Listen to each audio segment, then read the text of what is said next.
Welcome, in front of me is DELL Latitude 5400, and in this video I will show you how to send files from your phone to this laptop.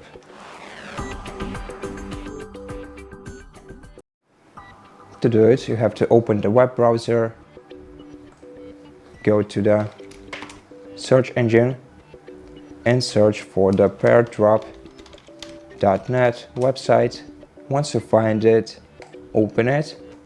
To link your phone with your laptop, you have to click the link icon right here and then either open the same website on your phone, click the link icon on your phone and then enter this code into this field below on your phone, or simply scan the QR code using your phone's camera, which I'm gonna do because I find it more convenient.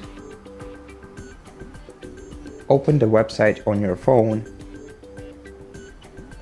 Then select the laptop icon on your phone device, then find the file that you want to send, select it, and then accept it on your laptop. Wait until it's transferred, and the file will be downloaded. And that's how you send files from your phone to your laptop. Thank you for watching this video. If you liked it, consider subscribing to our channel. Leave us a like in the comment below, and I'll see you in the next one.